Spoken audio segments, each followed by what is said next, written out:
Good morning, my dear student. இன்னைக்கு நம்ம என்ன டாபிக் பார்க்க போறோம்னா டைப்ஸ் ஆஃப் கான்ட்ராக்ட். இது யாரெல்லாம் கவர் ஆகும் பார்த்தீங்கன்னா சிஏ சிஎம்ஏ ஃபவுண்டேஷன் இன்ட்ரெஸ்டோட கவர் ஆகும். இது கேர்ஃபுல்லாக பாருங்க.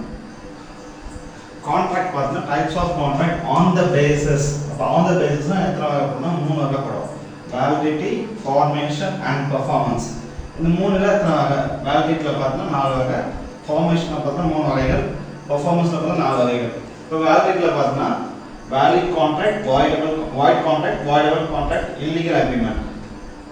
நாலு வகையில சொல்றோம். அது ஃபார்மேஷன் 3 வகை. expressed contract, implied contract, quasi contract. அப்புறம் பெர்ஃபார்மன்ஸ் பார்த்தா executed contract, executory contract, unilateral contract, bilateral contract. இது நோட்ஸ் எடுத்துங்க. ஃபர்ஸ்ட் நம்ம என்ன பார்க்க போறோம்? void contract. void contract என்ன செக்ஷன்ல வரும் பாருங்க. Section 2J, subsection J. இப்போ void contract ஓட டெஃபினிஷன் என்ன? voidனால என்ன? ரத்து செய், ரத்து செய், கான்ட்ராக்டை ரத்து செய், ரத்து செய், கான்ட்ராக்டை ரத்து செய். அதான் அதுக்கான டெஃபினிஷன் பார்ப்போம். Contract which is ceased to be enforceable by law. cease னா come to end, come to end, முடிவுக்கு வரக்கூடியது, come to end, to be enforceable. enforceable force பண்றது, enforceable by law, become a void னா ரத்து செய் when it is ceased to be enforceable. அதுக்கு நல்ல ஒரு எக்ஸாம்பிள் பார்க்க பாருங்க. Mister Ram agreed to write a book. அவர் அக்ரி பண்ணிட்டாரு, நான் புக் எழுதுறேன்னு. agreed to write a book with the publisher. ஒரு பப்ளிஷர் நான் புக் எழுதுறேன், ஆனா அவரோட சூழ்நிலை after few days X dies in accident, அவர் இறந்துட்டார். அப்ப கான்ட்ராக்ட் என்ன ஆகும்? ஆட்டோமேட்டிக்கா void ஆயிடும். இதுதான் கரெக்டான எக்ஸாம்பிள்.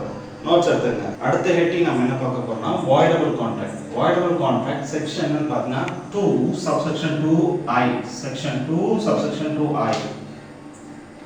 அதோட டெஃபினிஷன் என்னன்னு பார்த்தோம்னா agreement which is enforceable by law at the option of one or more parties but not at the option of other or other is called the voidable contract. இப்போ agreement என்ன? offer and acceptance called agreement. offer plus acceptance this is another agreement. this previous class la சொல்லி கொடுத்திருக்கேன். which is enforceable. enforceable na enforce that can be forced, திணிக்கப்படுகிறது. enforceable by law at the option of one or more ஒன்றுக்கு மேற்பட்ட one or more parties but not the options of the other or other is a voidable contract. The கரெக்டான example எடுத்துனா கோஎரிஷன்ல பார்த்தீங்கன்னா கோஎரிஷன் and influence fraud misrepresentation, இது நாலுமே வந்தா அந்த அந்த agreement வந்து வாய்டபிளா ஆயிடும். காரணம் என்ன? கோஎரிஷன் பலவந்தப்படுத்துது, மிரட்டுறது coercion, and influence dominate will of another, ஒருத்தவங்க முதலாளித்துவம் வந்து மிரட்டுறது, நம்மள ஃப்ராட் ஏமாத்துறது, மிஸ்ரெப்ரசன்டேஷன் தவறா புரிஞ்சு கொள்றது, இது நாலுமே வந்துட்டா அந்த அக்ரிமெண்ட் என்னவா இருக்கும்? voidable agreement இருக்கும். எல்லாம் புரிஞ்சிட்டீங்கன்னு நினைக்கிறேன். நோட்ஸ் எடுத்துங்க. இப்போ நம்ம என்ன பார்க்க போறோம்னா இல்லீகல் கான்ட்ராக்ட். இல்லீகல் கான்ட்ராக்ட் பார்க்க போறோம். பாருங்க, இல்லீகலான தப்பான ஒரு பிசினஸ். அப்ப அந்த கான்ட்ராக்ட் ஆட்டோமேட்டிக்கா void ஆயிடும். அதான் forbidden by law, கவர்மெண்டால தடை செய்யப்பட்டுள்ளது, forbidden by law. அடுத்து இந்த கான்ட்ராக்ட் ஆட்டோமேட்டிக்கா void ஆயிடும். அதான் இட்ஸ் கால்ட் void. அப்புறம் contract which are opposed by the public policy or immoral or said to be illegal. Public opposed to a public policy, மக்களுக்கு விரோதமா இருந்தா அது illegal. இப்போ for example லாட்டரி டிக்கெட் தமிழ்நாட்டுல தடை செய்யப்படுது, அப்ப அது illegal. கேரளால அது legal. கள்ளச்சாராயம் அது illegal business. நகை கடத்துறது அது illegal business. கஞ்சா ஆபின் இது எல்லாமே எக்ஸாம்பிள் illegal contract. நோட்ஸ் எடுத்துங்க. நம்ம என்ன பார்க்க போறோம்னா valid contract. இது previous sessionல நடத்திட்டேன், ஆனா இதுலயும் வருது types of contractலயும். இது கொஞ்சம் சின்ன ஒரு சம்மரி மட்டும். இது ஒரு 5 பாயிண்ட்ஸ் இருந்தாலே அந்த வேலிட் கான்ட்ராக்டா சாட்டிஸ்ஃபை ஆகும். அது என்னன்னு பார்த்தீங்கன்னா intention to create a legal obligation through the offer and acceptance. ஒரு ஆஃபர் இருக்கும், ஒரு அக்செப்டன்ஸ் இருக்கும், அப்பதான் ஒரு அக்ரிமெண்ட் ஃபார்ம் ஆகும். அப்புறம் ஃப்ரீ கன்சென்ட். கன்சென்ட்னா என்ன? Knowledge or approval.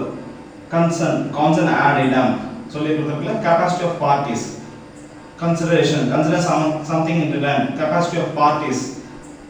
அப்புறம் agreement not expressly declared to be void. இந்த 5 கண்டிஷன்ஸ் அக்ரிமெண்ட் ஆனதா வேலிட் கான்ட்ராக்ட். இது பத்தி டீடைலா வேணா ப்ரீவியஸ் கிளாஸ்ல நான் எடுத்துக்க அதை பாத்துங்க.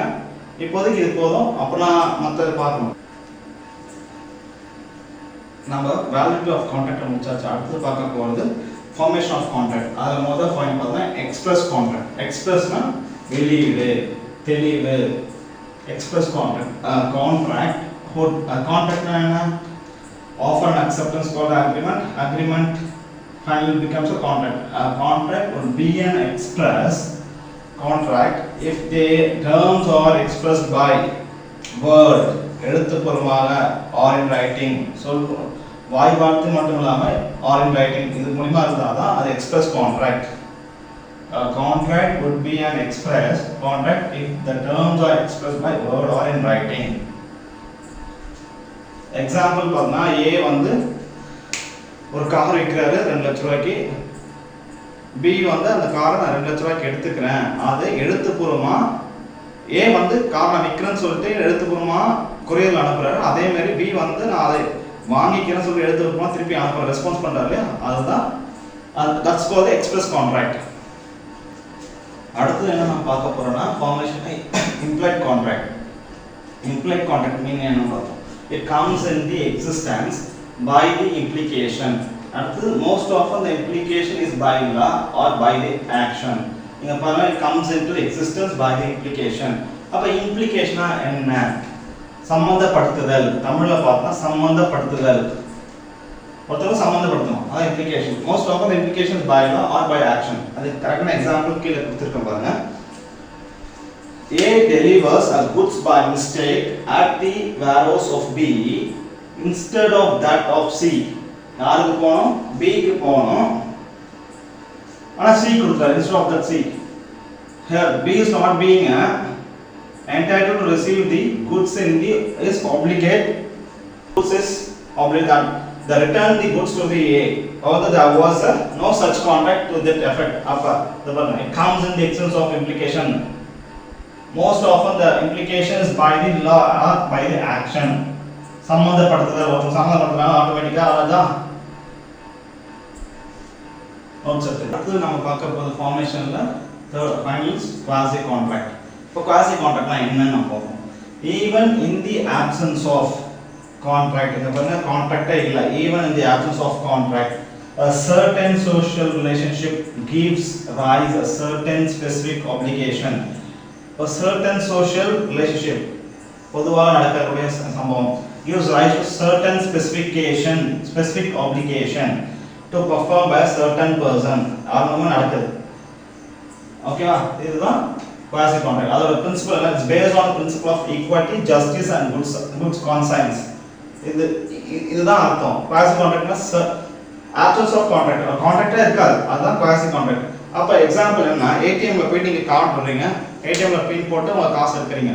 அப்ப அங்க உங்களுக்கு என்ன நடக்குது? பணம் வந்துருது. அது this is example for quasi contract. ரெண்டாவது எக்ஸாம்பிள் பார்த்தா ஏலம் விடுறதுல போயிருக்கீங்களா இல்லையா? அங்க அந்த ஏலம் விடுறது கடைசியா அந்த ஹேமர் மூணாவது வாட்டி தட்டி தான் 3 லட்சம் வருதா, 3 லட்சம் 2 தான், 3 லட்சம் மூணாவது வரும். அப்ப அந்த ஹேமர் கீழே மூணாவது தான் அந்த ஏலம் அவங்களுக்கு தான் சொந்தம். தட்ஸ் கால்ட் அது ஒரு எக்ஸாம்பிள் ஆஃப் quasi contract. இப்போ ரெண்டு எக்ஸாம்பிள் கொடுத்துருக்கேன். ஒன்று வந்து ஏடிஎம் மிஷினில் போய் நீங்கள் ஏடிஎம் கார்டு போடுறீங்க, பின் போட்டு காசு எடுக்கிறீங்க. அப்போ அங்கே யாருமே இல்லை, அப்போ உங்களுக்கு ஏடிஎம் பணம் தருது, அது ஒரு எக்ஸாம்பிள். ரெண்டாவது ஆக்ஷன் சைடு. ஆக்ஷன் சைடில் உங்களுக்கு அந்த ஹேமர் வந்து மூணாவது வாட்டி தட்டும் போது 3 லட்சம் ஒரு தரம், 3 லட்சம் 2 தரம், 3 லட்சம் மூணாவது இடம் அப்போ கன்ஃபார்ம் பண்ணுறாங்க. That's called the quasi contract. இதுதான் ரெண்டு எக்ஸாம்பிள். அடுத்தா பார்க்க போகிறது பார்த்தீங்கன்னா பெர்ஃபார்மன்ஸ்ல எக்ஸிக்யூட்டிவ் கான்ட்ராக்ட். எக்ஸிக்யூட்டிவ் கான்ட்ராக்ட்னா என்னன்னு பார்ப்போம். The consideration is a given contract would be an act of forbearance. Consideration na something returned, something in return. அப்ப இது பிரதிபலன் எதிர்பார்த்தா செய்யுது. The consideration in a given contract na என்ன? Offer, proposal, இரண்டு சேர்ந்த agreement final ஆன contract could be an act or a forbearance. Forbearance என்ன? யாருக்கா தெரியுமா? கொஞ்சம் சொல்லுங்க. ஃபார்பியரன்ஸ்னா என்ன? பேஷன்ஸ், பொறுமை.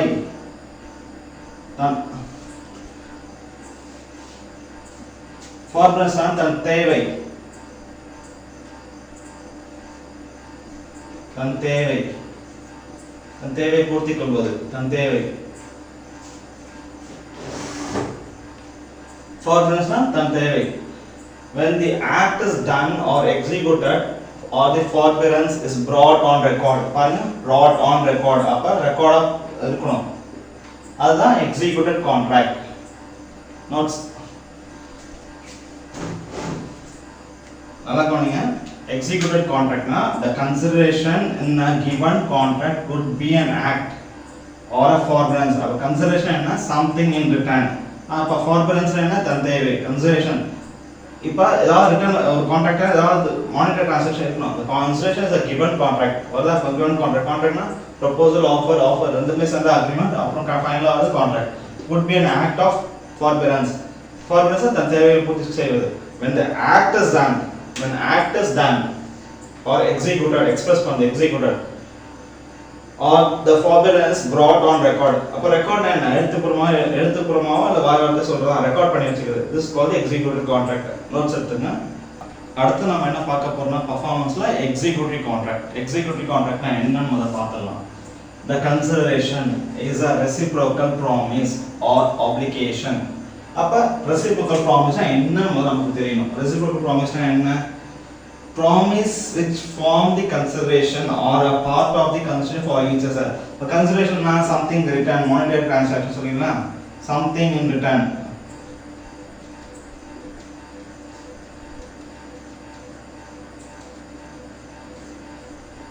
இதான் reciprocal promise. அப்ப the consideration is a reciprocal promise or obligation. obligation என்ன? a compulsion.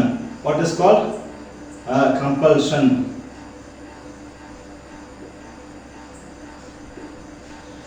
compulsion, கட்டாயம், கடமை. this is called the obligation meaning. such consideration is to be performed in future. என்ன சொல்றாங்க? in future, எதிர்காலத்துக்கு. note it, எதிர்காலத்துக்கு, future only. that is called future only. இதுதான் executive contract. எதிர்காலத்துக்காக செய்யக்கூடிய contracts called the executive contract. இப்போ ஃபைனலாக நம்ம பார்க்க போகிறது unilateral contractum bilateral contractum. இப்போ unilateral என்ன? unilateral is a one side contract. அதான் சொல்றாங்க. one side contract is which only one party. one side contract ஒருத்தர் மட்டும் ஒரு சைடுல மட்டும் one side contract which only one party has to perform its duty and obligation. obligation னா கட்டாயம், help. இதுதான் unilateral contract. buy, இங்க bilateral contract. buy னா 2. இங்கே பாருங்க. what is buy for meaning?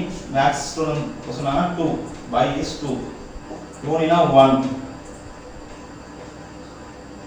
bilateral contract where the obligation or a promise is outstanding on the part of the both the parties. It's called the bilateral contract. அப்ப ரெண்டு பேரும் அர்த்தம் புரியுது. outstanding of the part of the both the parties. It's called bilateral contract.